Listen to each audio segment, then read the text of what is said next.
का कहर जारी है। बहुत ज़्यादा कोरोना बढ़ गया है और उसी के मद्देनज़र पिछले हफ्ते हम लोगों ने 6 दिन का लॉकडाउन लगाया था, जो कि कल सुबह 5 बजे ख़त्म हो रहा है। जिस तरह से तेज़ी से केसेस बढ़ रहे हैं दिल्ली के अंदर, उसको देखते हुए ये लॉकडाउन लगाना बहुत ज़रूरी हो गया था।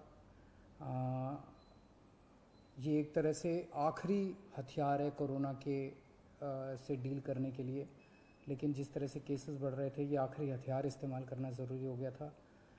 लेकिन अभी भी कोरोना का कहर जारी है और कोरोना कम नहीं हो रहा।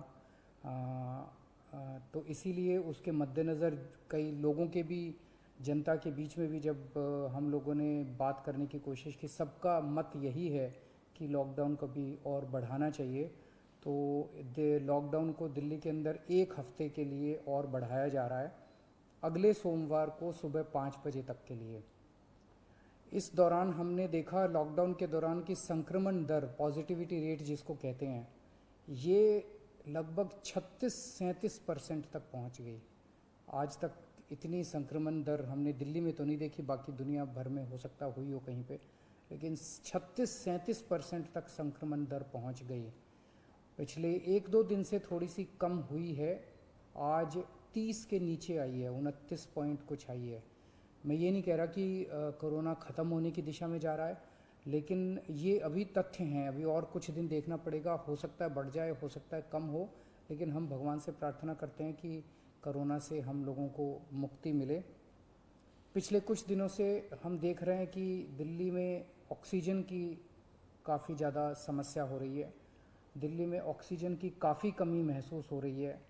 हाँ, दिल्ली की इस वक्त ज़रूरत 700 टन की है और हमें केंद्र सरकार से 480 टन अलॉट हुई है। कल 10 टन और अलॉट किया केंद्र सरकार ने, 490 टन अब दिल्ली को अलॉट हुई है।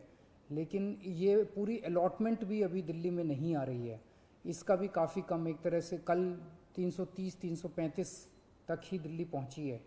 तो 700 टन की ज़रूरत है इतने कोरोना की महामारी में, उसके मुकाबले में 330-335 ही पहुंच रही है। ये दिल्ली जो ऑक्सीजन की कमी है, दिल्ली के अंदर ऑक्सीजन पहुंच नहीं रही है, जगह जगह से जो ऑक्सीजन आनी है, ये एक बहुत बड़ा कारण है जो ऑक्सीजन की कमी जगह जगह अस्पतालों में महसूस हो रही है। लेकिन हमारे ऑफिसर्स, हमारे सभी मंत्रीगण, हमारे सभी लोग रात रात भर पिछले कुछ दिनों में, जब से ऑक्सीजन की कमी हुई है, एक एक अस्पताल जहाँ जहाँ कमी है वहाँ सप्लायर से, मैन्युफैक्चरर से, ट्रक ड्राइवर से जो लेके आ रहा है उससे फ़ोन कर करके कोशिश कर रहे हैं कि समय पे अस्पताल में पहुँचे। मैं ये नहीं कहूँगा कि सारी कोशिशें कामयाब रही, कई जगह फेल भी हुए हम लोग, और कई जगह हम समय पे ऑक्सीजन पहुंचाने में हमारी टीम कामयाब भी हुई।